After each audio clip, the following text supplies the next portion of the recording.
No one likes leaving the comfort zone, but change forces you to leave your comfort zone, your known area. But this is also an aspect why it's important to start early, because you also need to transport the vision, why you change, why you transform things. Because if people don't understand why things are changing and what is the greater strategy, they will have it even harder to change themselves and their behavior. Don't conduct your analysis in isolation, because data is so incredibly powerful.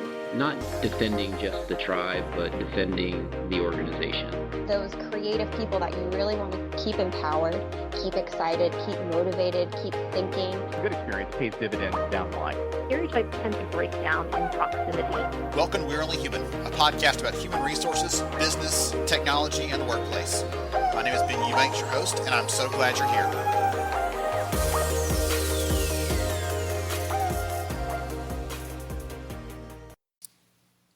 Hey there, welcome to We're Only Human. I'm Ben Eubanks, and I'm really glad to have you here with us.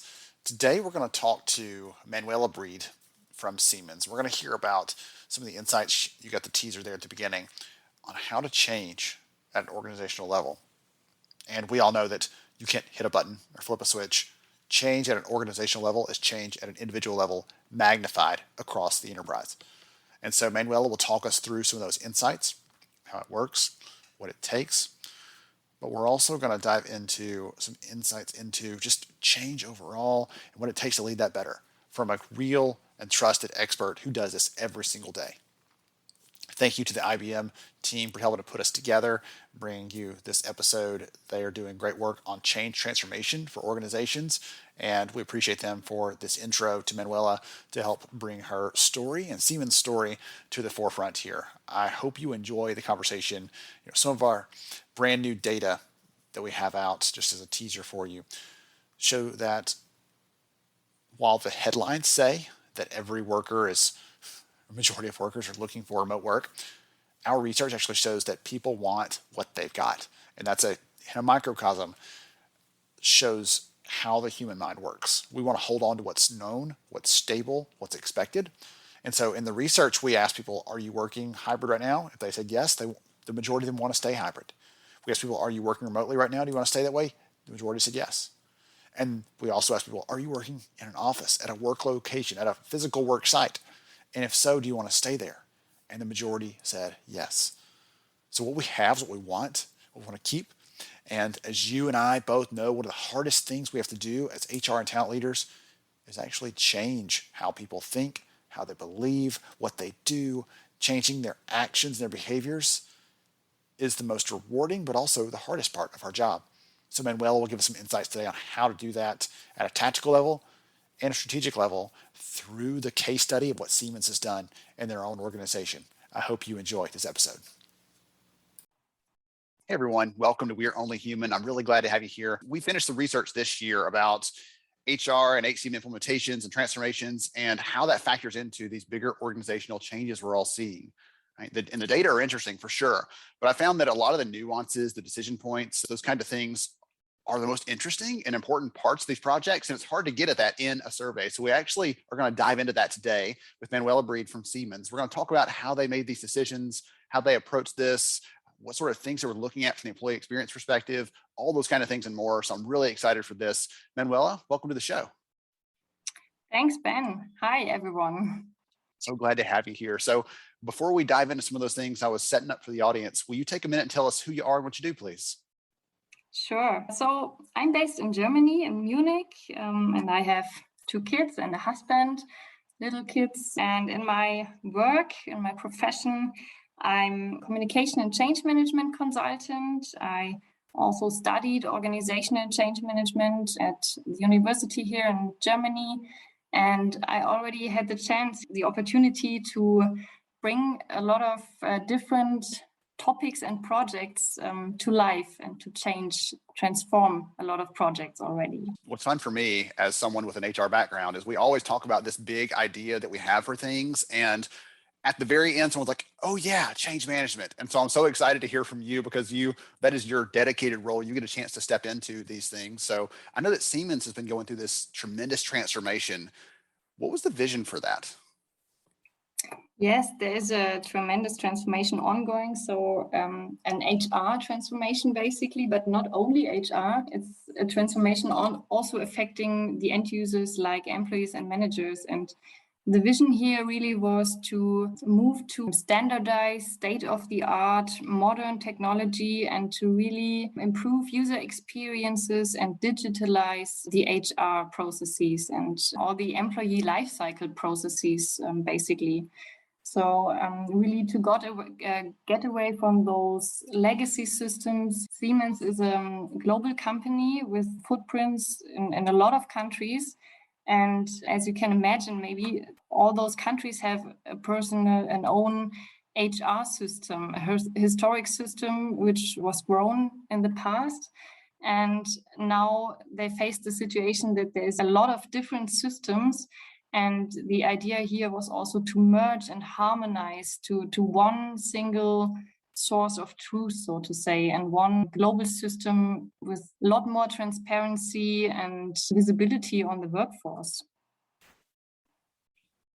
One of the stories that I love to tell is I talked to a leader a couple of years ago, head of HR for an organization that was global, and he said the thing that triggered our change was when our CEO asked for an employee headcount number, and he got 4 different answers from 4 different leaders. So some of those. So you're talking about getting back to a single source of truth. We know what's happening in the business because we're trying to pull this all together into one place, one system. So that is not a small task to undertake, right? Anyone who's listening to this that's had those responsibilities is there along with you. One of the things I want to ask you is when we're approaching one of those changes on that global scale, every country has their own unique culture, right? Their own starting point where they might be currently and what they're going to move into. Talk about how that fits into this bigger picture of this transformation that you've been working on. Yeah, that's a very important topic that you are stating here with the different starting points in the countries and the different cultures. First of all, we are not bringing the new system, the new way of working to all countries at once. So we do it one by one and a lot of countries in parallel, but each of them has a different phase or progress level where they are in. And it's very important really to consider all those specific country situations. As you mentioned, the culture is a big point, a crucial point, because in some countries you talk about actions, you talk about certain tasks and things to do. And after the call, you just end the meeting and then you have the feeling there was something which no one talked about and something is still not clear. And this is most of the times a culture topic. We, for example, started to have a culture survey in the beginning. So when we start working together with the local colleagues to set up our whole change management and communication approach, in the very beginning, try to understand how these people in this country think and act. What is the culture and how is it different from our culture? So what are the things we need to be careful on when collaborating together, and where do we need to point an extra eye on to make sure there's nothing going in the wrong direction at some point in time. So this is one thing. And also you can imagine, as I said, when those technology is coming to the different countries and each current system or legacy system had a different setup, it's also a different impact for the people, right? It's a different way they are coming from the current situation and how they need to change to cope with the future situation. For some people, it's a really big change. For others, it's only a minor change, maybe. So also very important things to consider in our journey. Your comment on the culture survey reminded me that I'm thinking back to your background, your training, your focus, and your role is around change management and communication. Mm-hmm. I kind of made that offhand comment at the beginning that companies often leave that for the last step for consideration. And you and I both know that's probably going to lead to more problems, more issues. They may actually complete the project, but it's gonna be more difficult than it would have been than if they planned that from the beginning. Yeah. I'm curious if you have a recommendation for the people listening in, right? They're HR, they're talent leaders like yourself, and they may not have a dedicated Manuela on their staff to help them make those decisions. what is a recommendation you might give them when they're thinking about, we've got this project in front of us that could be HR tech implementation, it could be we're changing this process, we're digitizing, all these different possibilities. What recommendation might you give them when it comes to change management and communication and the work that you get to do today to help them be successful? I think the most important thing is really, as you said, to consider communication and change management activities very early in the project phase. So even as soon as you have decided to do a certain change or a project which changes something or transforms something, and as soon as you have a high-level idea on how it will look like, to already start preparing for the change management topics. Because, for example, here in Siemens, when we implement the new HR system and process and change the way we work, we already start at least 1 year before the actual go live with all our communication change management activities, because it's simply a lot of things to do and a lot of things to really take care on as early as possible. So that's my biggest recommendation, as you said, not to start too late, but really to give it a high priority and start early. It's almost hard to start too early with something that the bigger it is, the earlier you need to start, I would imagine. Is that true?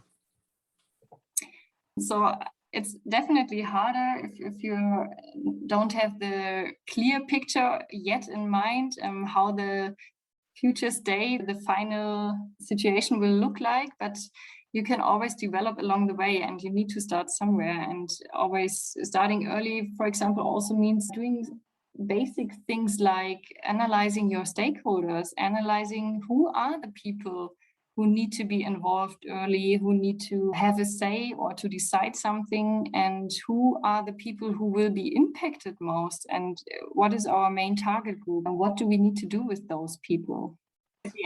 At the end, change is always based on people, right? So it's the people that change.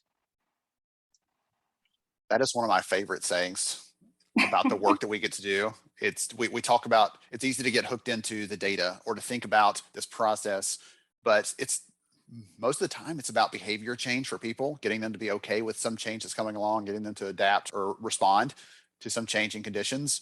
And we, for better or for worse, HR people have, we're amateur psychologists in some ways. So we're thinking about how are they going to respond to this? What can we do to ease this change or to make sure that it's adopted properly? And so we're always thinking through that lens of, we've got to get them to sometimes to do something that they didn't plan to do. Maybe sometimes they don't want to do, but at the end of the day, it's going to be good for the organization. It's going to be good for them long term.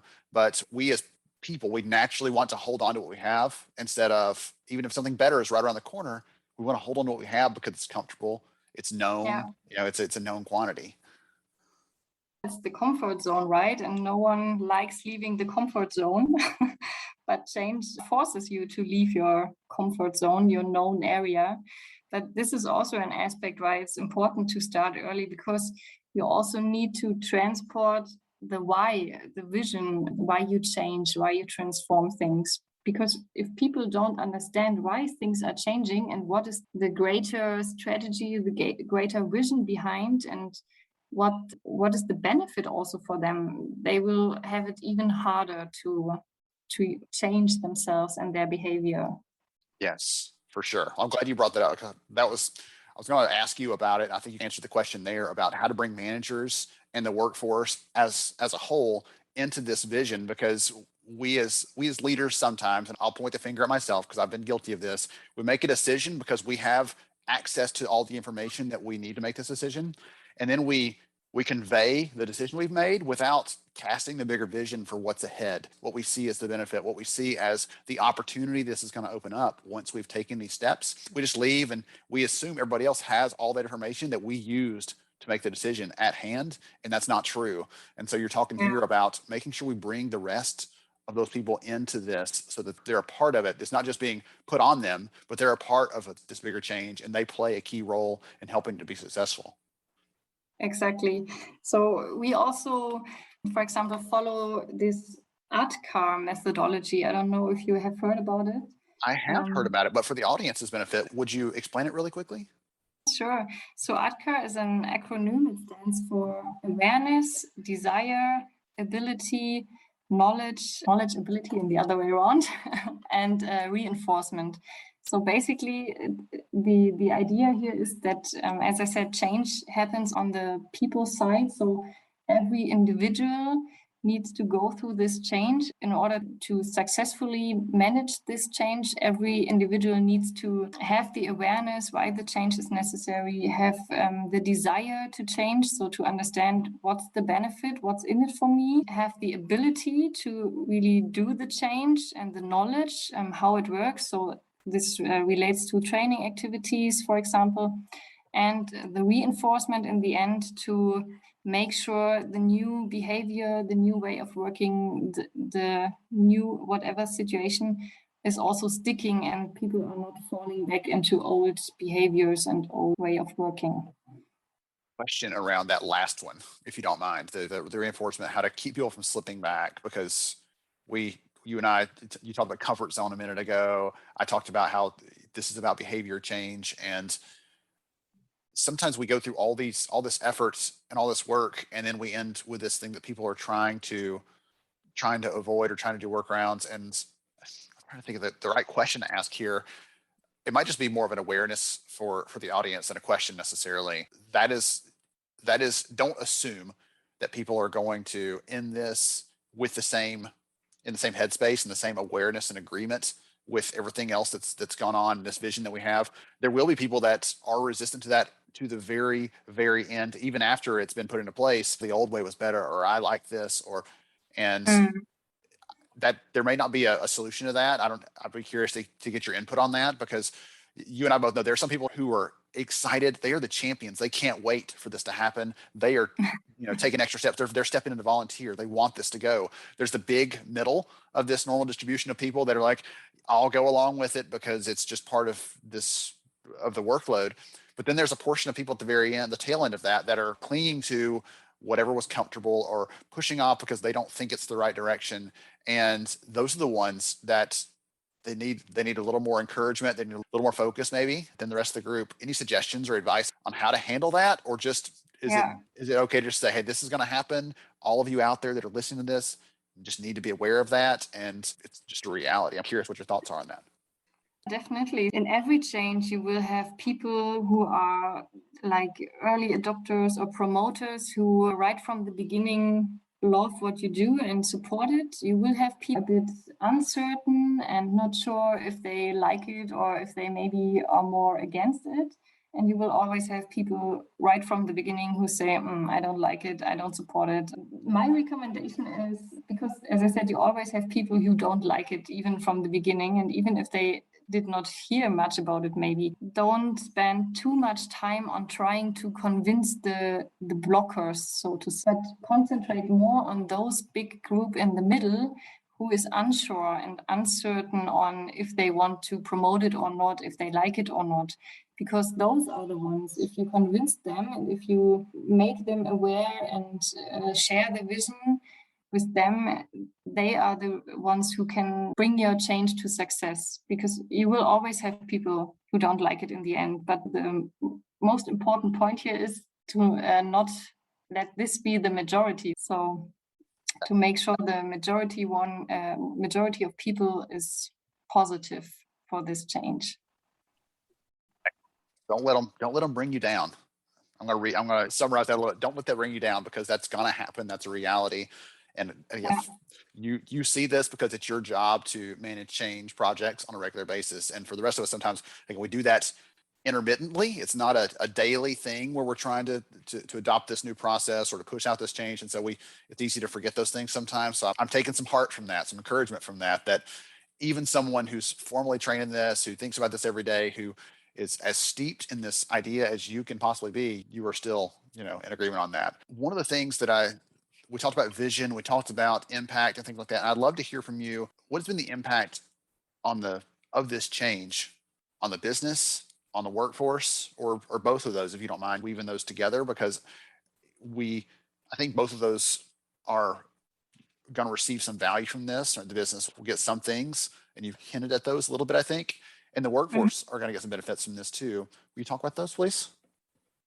Yes, sure. So For the workforce, it will be a step further into a more digitalized world and a more digitalized way of working, also more independency, right? So people are not dependent so much anymore on availability of HR people, for example, because it's a lot of self-service. Processes change also. They can initiate processes anywhere, anytime, on any device. And even the velocity of those processes they initiate, the changes. I don't know. I need to change my legal name because I just married. It's not that they need to send an email and wait for someone to make it happen. Trigger the process, trigger the change in the system, and it's popping up at the right person, a pool of HR people, and any of them is able to act on it and make it happen. And as soon as this HR person, for example, submits or approves the change, it's already in the system. So it's integrated with other systems and it will appear everywhere where necessary. I would say the impact is, or the benefit is also more flexibility, faster processes, more automation also, more built-in review steps, or also where the tool guides you and checks if you have entered the relevant information in order to process the change. And yeah, it's also depending on the country. For some people, it's a bigger change to do this as a self-service, to do this in a digital way, because in some countries they have not been used to such kind of self-service. But for other countries, they are, for example, used already to self-service, but now it's different processes, or maybe even more they can do now. Also, the managers will be a lot more empowered and have more ownership. So it's also something we have in our vision to foster ownership culture and to empower our managers. They have the chance now to trigger certain changes themselves or approve even certain things without always connecting for each tiny thing to HR. So HR, the role of HR is also changing more from the maker to the checker. So the way the HR processes are designed now is, for example, that the people or the person who has the demand needs to trigger the process in the system, and then it shows up at the corresponding HR person to work on it and react on it and approve or review or whatever step is necessary. It's also a change in responsibility and who starts processes, who acts on processes, and what are you able to trigger yourself. Yes. You mentioned a term in there. I was trying to go back in my notes and see that really quickly, because you mentioned the velocity of change in there. And I loved hearing about these ways that these common steps, these common things that in some cases are very ordinary and just a commonplace thing. I've got to change my address. I've got to update this basic piece of information. But sometimes there's something that may be emotional. I've got to take leave. I've got this issue that I need some support for and things like that. And so I liked it. It's creating this universal kind of front door for everyone to pass through, so they know where that is, instead of saying, I've got a problem, I've got to call a manager, and your manager says, I don't know, I've never had that problem, and they don't know like where to go, and it's hard to figure out where to take the next step. So I love that it gives them a common front door for any sort of request they have, and it can route that to the right person. I think those sorts of things, again, especially in a very large organization, it's one thing if you have 100 people or 500 people. When you have thousands and thousands of people like Siemens, that is a requirement almost for being able to lead them and support the people. And even processes happen faster or are completed faster, because you can imagine an employee is raising, I don't know, a leave request, for example, and it pops up at the manager's end to approve. Now, it's also possible to do everything on the mobile app, or let's say nearly everything on the mobile app. So the manager could just, I don't know, on the car or on the way to the office, in any given situation, see that there is a new request on the mobile phone and just click on approve. And now 5 minutes later, the employee already has the leave request approved. So it's really faster processing of those requests even. Okay. I think I finally figured out the question I was going to ask you there, because there were several things I wanted to ask all at once, and I can't do that. So one of the terms you used was velocity of change. And I know I've asked you some bigger picture questions about the strategy behind change management, things like that. But I'm going to be honest, I haven't had someone on the show in the past who that was their focus. And I'm using this opportunity to ask you some things that I hear on a regular basis from other talent leaders, from other HR leaders. So you're our expert, in addition to telling the Siemens story, on change overall. So I'm taking this opportunity for that. You mentioned this idea of change velocity, and I've never thought about it that way. In that way, it's not popped in my head. And the question I have is, if we have to make a change quickly, there's something coming, a new legislation, a new government requirement, or a new something like that might require a quick change. Is there a different approach to that than if you have a process like you've talked through here, where we have a longer time to ramp up and plan and prepare? Is it different, or is it just compressed? We have to do all those things in a shorter amount of time. I don't know what the answer is to that. I'd be curious to hear about that change velocity concept. So I think if you have a limited time available to bring your change to life, for sure you need to adapt. It's not that you do all those steps just in a compressed time, so because at the end you will simply go crazy. But I think there are some important things to really make sure they happen, and maybe they happen a little differently then. So for example, one thing I think would be very important is to provide transparency very early. So to provide really the vision and the transparency on why this change is necessary and what exactly is the change, to really communicate a lot. Because if you have a limited time frame, it's all about communication at the end. So to let the people know, to include them. For sure, if you have more time available, you can do it in a very sophisticated way, or it can set up an ambassador network, for example. But these are things usually need some time to prepare and to set it up and to take some lead time. But for short-term changes, I would say it's all about setting transparency and setting the vision why the change is necessary and why it's also beneficial to change.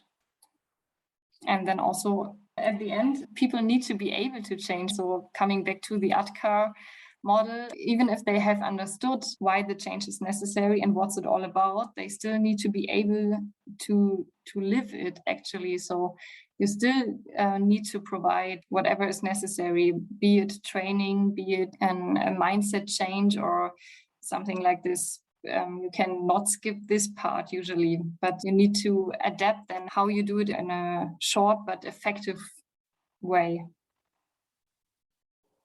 Wonderful. Thank you for putting up with some of those questions like that, because I think that you are a tremendous source of information and insight into how those things work, not just in a theoretical example, but as you're talking through these, I'm probably imagining that you're thinking through, oh yeah, here's one of those short-term changes we had, or here's one of those quick responses we had to do, and obviously, as we talk through the story today, there's this bigger change that's been going on at Siemens, and you've given us great examples and insights and how those steps were planned and what it takes to do that. And I've gotten so many great ideas over here from your insights, and I really appreciate you for hanging out with us. I'll fix that. I thank you so much for hanging out with us and sharing with us. Is there anything else you'd like to share before we wrap up? Anything that you might want to reiterate, like this is the big thing, or anything else you want to share about the bigger change that's going on at Siemens before we wrap up the conversation today? Maybe just one more thing regarding, I just mentioned the ambassador network. You could, for example, do to raise awareness and promote your change. So this is something we really recommend to do, and we utilize heavily in our country changes, because these kind of ambassadors are people from the business, people outside of your project, managers, employees, and they are the ones who can be the eyes and ears in the business and who can spread the word and promote the change, the strategy, the why, and the what, and also after the go live, after the change has happened, they can be a helping hand for their colleagues. So not in a way of being a formal trainer, but rather in an informal way, your colleague is coming around and saying, hey, I have recognized you are working on this, or you have been involved in this project. Can you tell me something about it in this kind of way? And this is, as we experience, a really good way to support the change and to bring the awareness into the people, into the employees and managers. Do you select or invite ambassadors, or do you let them raise their hand and volunteer for that? Because it seems like they'd need to have a little bit of an inclination, a leaning to do that. How would you recommend someone do that? It's a bit a cultural thing, I have realized. Okay. I would recommend to do a two-step approach. So to, on the one hand, nominate some people, because usually people in HR know certain people who always are keen on new things and innovative topics and who like to support that kind of things. This could be one part of how to get ambassadors, but I would also recommend really to use this voluntary part. So you could use your enterprise social network if you have some, or whatever platform or communication channel you have, to announce that there is a project going on and some preparations, and you would want some voluntary people to support this and show some benefits, what's in it for them, what is the benefit they have if they promote it. So in our case, for example, it's that they have also access to a global team and stay up to date, are the front runners and the pioneers, and get a lot more background and insights than the usual employee would get in the whole journey. You need to promote why is it good, why is it cool for them to join this network. But I would recommend really to do both ways, just to be sure to have enough, because also it's necessary to have a certain number of people. So it's always a bit depending on how big your population is. So if you have, 10,000 employees, you should have at least, 300 ambassadors. Otherwise, it's not helping so much. But if there's this voluntary aspect, you have another kind of motivation compared to this person has been nominated, right? Yes. Okay. I really like that. I think that's a tremendous approach. And thank you for sharing even like a ballpark number, because people who are listening in can figure out, okay, for my company, I'm a 10th that size, so I need this many, or I'm twice that size, so I need this many. So I think even giving them a little bit of a benchmark to think about as a place to start, that was incredibly helpful.